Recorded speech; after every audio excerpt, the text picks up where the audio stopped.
আসসালামু আলাইকুম। গল্প পাতাবাহার, লেখনীতে বেলা শেখ, পর্ব ৩০, প্রথম অংশ। হৈ হুল্লোড় মুখর পরিবেশ এখন শান্ত পরিবেশে বদলে গেছে। আবারই নিচ করে নিজ বিছানায় হাত পা ছড়িয়ে ঘুমিয়ে আছে বলতে শুধু নেত্রযুগল বন্ধ করে ঘুমের অভিনয় করার প্রয়াসে। বন্ধ নেত্রযুগল, পিট পিট করা তার মোক্ষম প্রমাণ। মিনু তার পায়ের কাছে বসে পাগুলো টিপে দিচ্ছে আস্তে আস্তে, মাঝে মাঝে ডাকছেও, কিন্তু আবারই মটকা মেরে শুয়ে দাঁত কটমট করছে, জবাব দিচ্ছে না। মিনু বেশ কয়েকবার ডাক দিয়েও সাড়া না পেয়ে বিরক্ত হয়।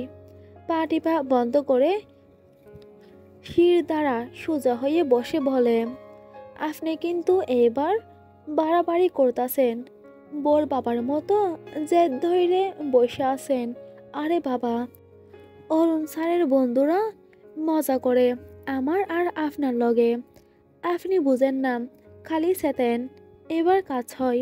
আবারই উঠে বসে পা দুটো টেনে নেয় নিজের কাছে, দাঁত কপাটি কটমট করে বলে, আমি তো বাড়াবাড়িই করি, ওই পোলারা কম কম করে। আমি ফুল দিলাম, বুইড়া কালে এসব কোফাই দিলে লোকে কি কইবে?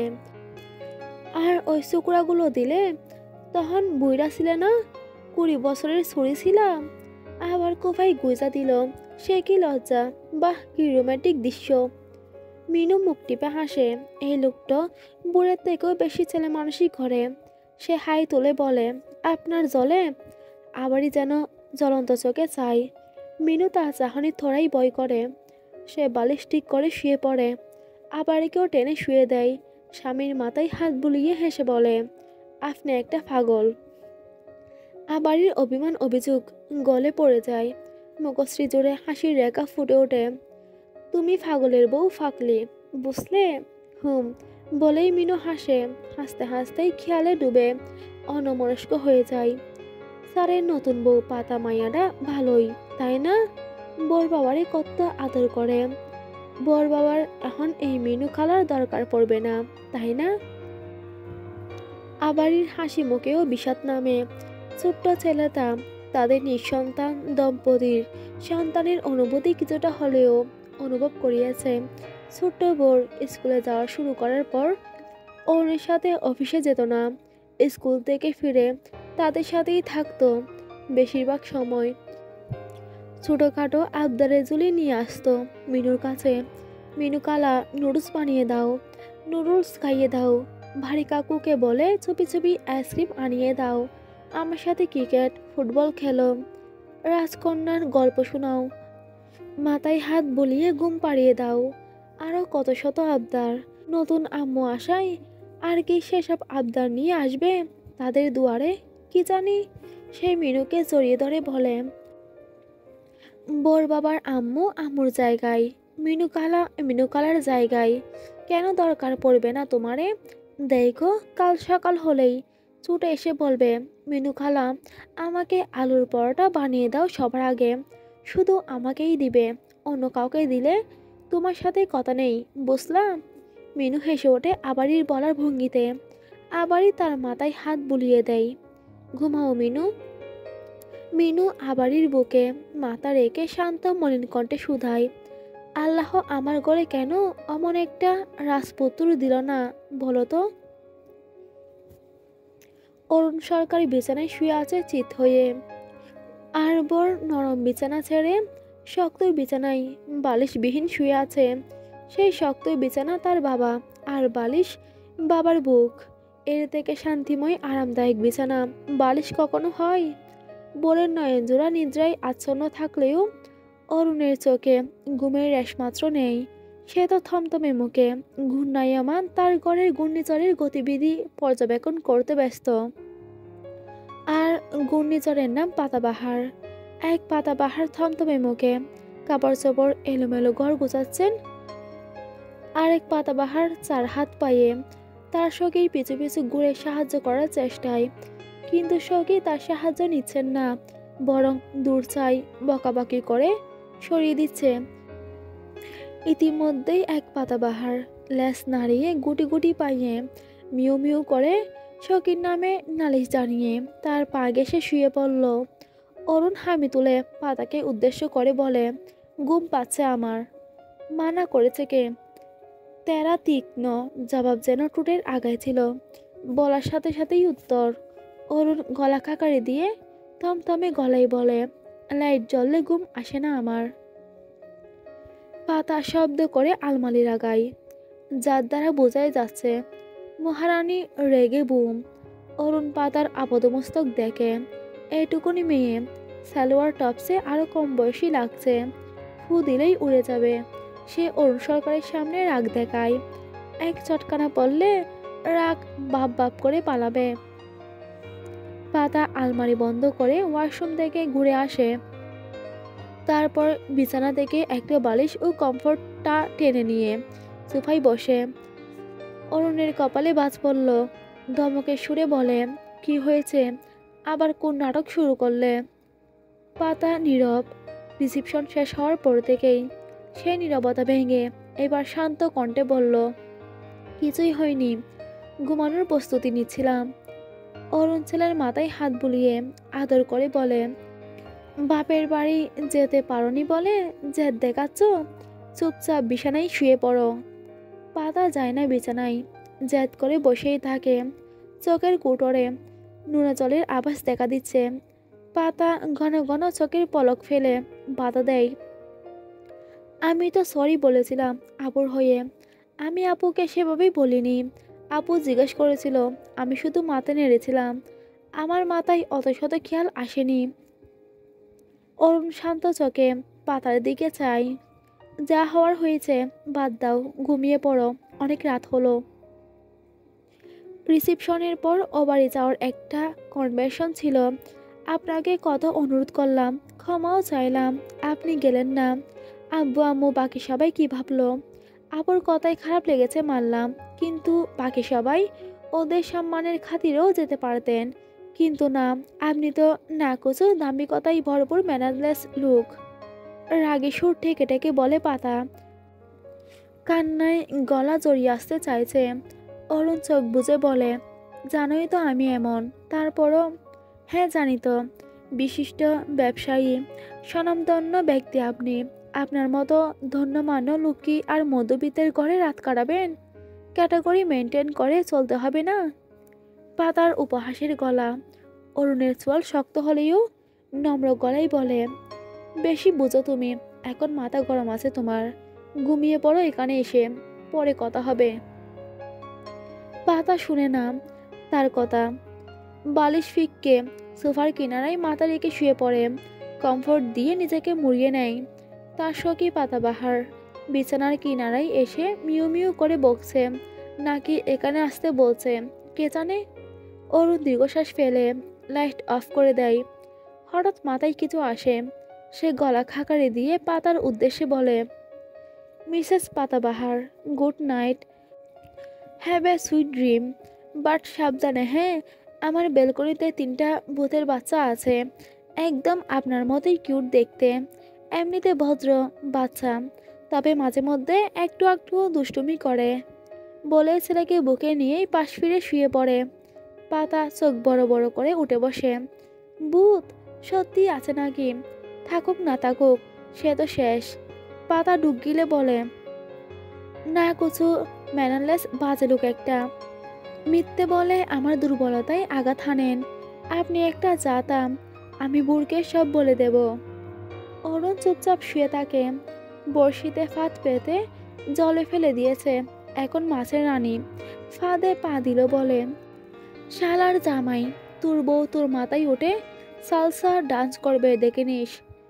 পাতা আর চোখে বেলকনির দিকে চাই, লাইট জ্বলছে, বুট টুট কিছু দেখা যাচ্ছে না, তবুও পাতার মনে হচ্ছে এখনই বড় বড় চোখ করে হি হি করে হেসে ব্যাটকাবে। ওই তো দিল বলে।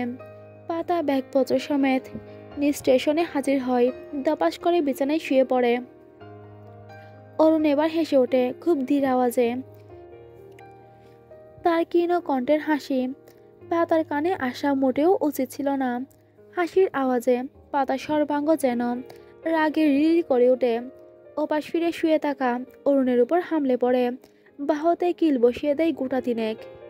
শালার জামাই ভীষণ হাসি পাচ্ছে, দাঁতগুলো খুলে নিয়ে ভূতের মায়েদের কাছে দিয়ে আসবো। অরুণের উপর হামলে পড়ার দরুন বিড়াল শাবকটি লাফিয়ে উঠে পাতার সামনে হাজির হয়ে মিয় মিয় বলে চেঁচাতে লাগলো। পাতা তাকেও হাত দিয়ে সরিয়ে দেয় ঝটকা মেরে। এসেছে কর্তার রক্ষী কচরি। বিড়ালটা আবার তেড়ে আসে। অরুণ হতবাক, এই মেয়ে তাকে মারছে, অরুণ সরকারকে।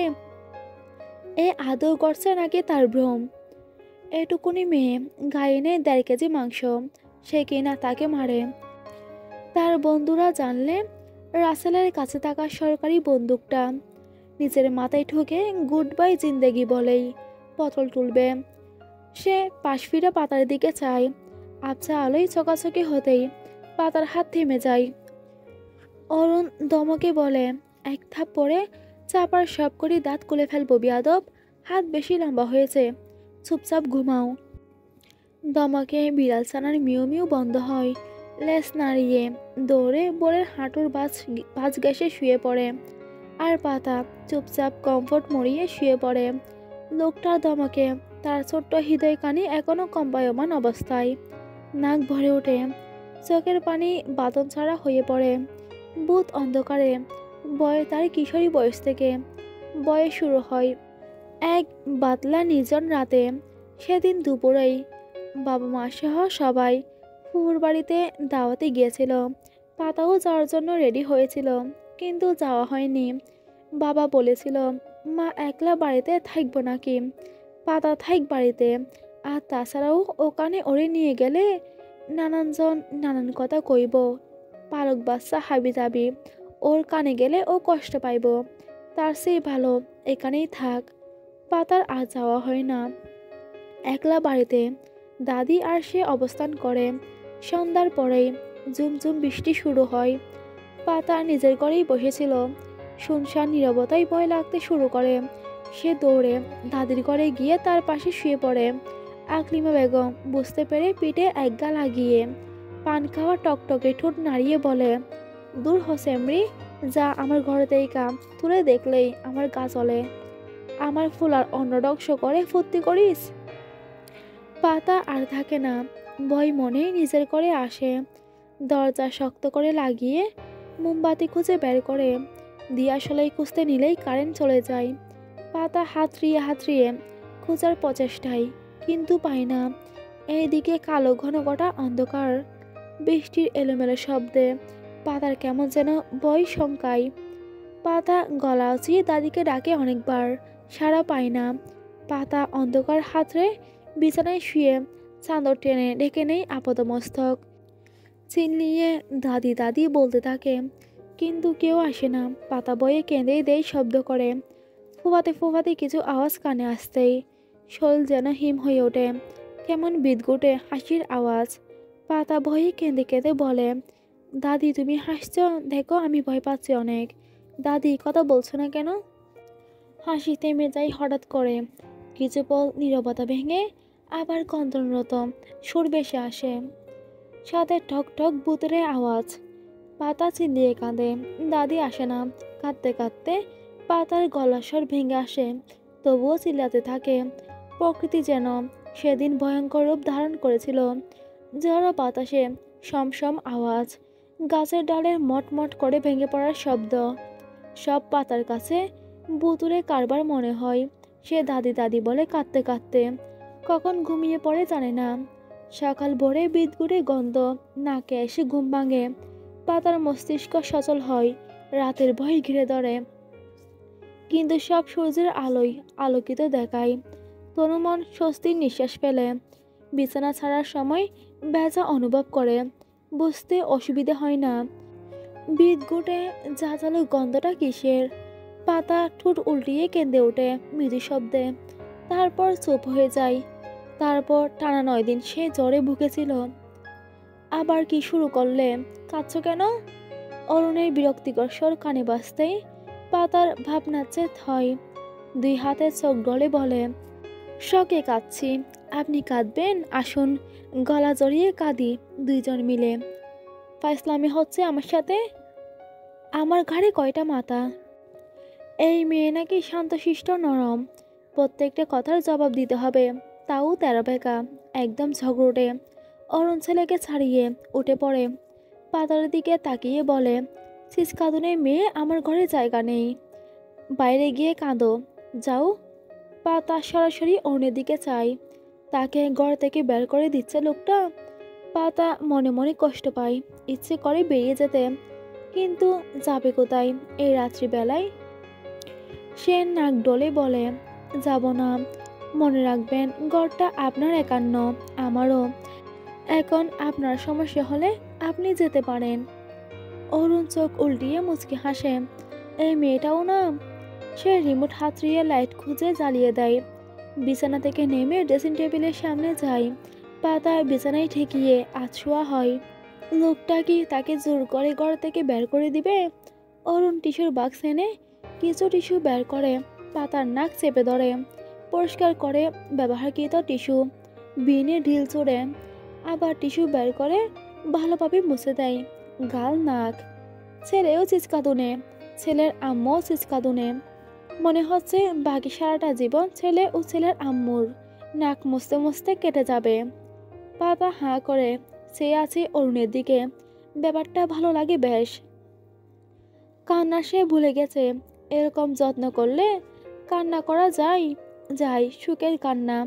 পাতার কাছে সত্যি খুবই বাজে একটা জিনিস, নিজের সত্যি তার নিজের কাছেই ঘৃণা লাগে, অথচ লোকটা। পাতার অন্তঃপুরে অসংখ্য ভালো লাগার প্রজাপতি ডানা মেলে উঠতে থাকে এলোমেলো, কিন্তু সবগুলো বেরঙিন কেন? অরুণ ততক্ষণে লাইট অফ করে বালিশে মাথা রেখেছে, পাতাকে স্ট্যাচু হয়ে আতশোয়া অবস্থায় দেখে টেনে শুয়ে দেয়, নিজের বাহুডোরে আবদ্ধ করে নেয়। তৃতীয়বারের মতো নববধূর ললাটেই আদর স্পর্শ করে বলে, সব রাগ অভিমান ছুঁড়ে ফেলো হুম, আর মনে রেখো স্বামী স্ত্রী একে অপরের পোশাক স্বরূপ। আমার দিকে কাদা ছুড়লে সেটা তোমার গায়েও লাগবে, তেমনি তোমার দিকে ছুড়লে আমার গায়েও লাগবে, তাই ভেবেচিন্তে কদম ফেলবে। আমাদের মধ্যে ঝগড়া কলহ মান অভিমান রাগ ভালোবাসা যাই থাক, সেগুলো আমাদের মধ্যেই একান্তে, সেগুলো কেন অন্যের কানে যাবে? বুড়ের আমাদের সাথে থাকা না থাকা সেটাও আমাদের একান্তের ব্যাপার, অন্যরা কেন নাক গলাবে? একটু রেগেছিলাম প্রথমে, এখন নেই তো, তুমিও রেগে থেকো না, ঘুমাও। পাতার অন্তঃপুরে ডানা মেলে উড়তে থাকা বেরঙিন প্রজাপতিগুলো রামধনুর মতো রঙিন হয়ে ওঠে, মনের খুশিতে উড়ে আনন্দ প্রকাশ করতে থাকে। পাতা অরুণের কোটি সংযোগে হাত লাগিয়ে উন্মুক্ত পিঠ আঁকড়ে ধরে, বুকে মাথা গুজে পরম আরামে চোখ বুজে, তীব্র পৈশালী গন্ধ নাকে টেনে নেয়, হাতের বাঁধন আরেকটু শক্ত হয়। 25 বছরের জীবনে কারো উপরে মান অভিমান করেছিল কি? এত এত নাটকীয়তা ঘেরা জীবনে সকলের নিষ্ঠুর কঠোর অবদান। পাতা খুবই স্বল্প সংখ্যক মানবীর উপরেই মান অভিমান করেছে, তবে কখনো মুখ ফুটে বলেনি, আর না কখনো প্রকাশ করেছে। অথচ এই লোকটার উপর সে অভিমান করেছিল, ঝগড়া করে সেটা বুঝিয়েও দিয়েছে, আর লোকটা তার অভিমান ভেঙেছে। পাতা পণ করে ভবিষ্যতে সে আরও অনেক অনেক অভিমান করবে, তবে মিছিমিছি তো কখনো সত্যি সত্যি। পাতার অদরকোণে হাসি ফুটে উঠল, তার লজ্জা লাগছে না এমন না, তার লজ্জাও লাগছে বেশ, তবে তার থেকেই বেশি ভালো লাগছে। আর লজ্জা লাগবেও বা কেন, লোকটা তো তারই একান্ত ব্যক্তি। তাহলে লজ্জাকে একটু সাইডে রেখে ভালো লাগাকে প্রশ্রয় দিলে কি সে জামাই পাকলি বনে যাবে? অরুণ পাতার চুপ হয়ে যাওয়া দেখে চোখে হাসে, মেয়েটাও তার কলিজার মতোই আদর ভালোবাসার কাঙালিনী, একটু আদর করে বুকে টেনে নিয়েছে, ব্যাস রাগ গোসা গায়েব, মুডন। অরুণ পাতার চুলের রেবন খুলে দেয়, চুলের মাঝে হাত গলিয়ে বুলিয়ে দিতে থাকে। পাতা এক পা অরুণের উপর তুলে দিয়ে বিড়াল ছানার মতো বুকটায় আরেকটু সেটে যায়। অরুণের ভ্রুকুটিতে বাজ পড়ে, তার মধ্যে আরেকটি ছোট্ট হাত পেছন থেকে তার পেট জড়িয়ে ধরে, ছোট পা তুলে দেয়। অরুণ এক হাত বাড়িয়ে ছেলেকেও কাছে টেনে কমফোর্ট দিয়ে ডেকে দেয়। বিড়াল ছানা পাতার ঘুমিয়ে পড়ার সুযোগ নিয়ে পাতার পাশে ঘেঁষে মিও মিও করে গা এলিয়ে দেয়। অরুণ চোখে মুখে হাসে। তার ছোট্ট সংসার। মাঝরাতে শীতের দরুন পাতার ঘুম ছুটে যায়। বেশ ঠান্ডা লাগছে তার। সে পিটপিট করে চোখ খুলে। গায়ে কমফোর্ট নেই। কোথায় গেল? ম্যানারলেস লোকটার বুকটা থেকেও উষ্ণতা আসছে না কেন? কোথায় গেল? পাতার মস্তিষ্ক সচল হয় পুরোপুরি। তার ডান হাতের উপর একটা পা তুলে দিয়ে হা করে ঘুমাচ্ছে বিড়াল শাবক। পাতা নাক মুখ বিকৃতি করে সেই পা ছাড়িয়ে নেয়। পাশ ফিরতেই দেখে বাবা ছেলে একে অপরকে জড়িয়ে শান্তির ঘুমে। কমফর্ট গায়ে জড়িয়ে পাতার মলিন মুখটা মলিন হয়ে আসে। বুকটাই তো সে ছিল, বোরকে কখন জড়িয়ে নিল। সে ঘুমিয়ে পড়তেই হয়তো লোকটা তাকে সরিয়ে বোরকে নিয়েছে। পাতার মনটা খানিক বিষিয়ে ওঠে যেন। লোকটাকে সবসময় ভোরের সাথে ভাগ করে নিতে হবে। ভাগ করে কি? লোকটা তো সরাসরি বলে দিয়েছে পার্থিব জীবনে সবার আগে ভোর, বাকি সবাই পড়ে। সবার ভিড়ে পাতা কি আছে? আছে হয়তো বা কোনো কোণে। পাতা তার দৈহি ভাবনাকে নিয়ন্ত্রণে আনে। এসব ভাবনা মাথায় আনলে বোরের প্রতি তার মনটা বিষিয়ে উঠবে। আর পাতা এটা কখনোই চায় না সেদিন রাতে গাড়ির ভেতরে বোরের আম্মু ডাক্তার মর্যাদা দেবে সে। মায়ের আদর ভালোবাসার কাঙাল ছোট্ট বোরকে সে সাধ্যমতো আদর ভালোবাসায় ভরিয়ে তুলবে ইনশাল্লাহ। আর স্বামী নামক লোকটাকে আগলে সারাটা জীবন যেন কাটিয়ে দিতে পারে সাধ্যমতো। সেই চেষ্টাতেও ত্রুটি রাখবে না ইনশাল্লাহ। পাতা নিজেকে খুব ভালোভাবে চিনে। সে লোকটার উপর ক্ষণে ক্ষণেই দুর্বল হচ্ছে। সেই দুর্বলতা কোথায় গিয়ে পড়ে দেখা যাক।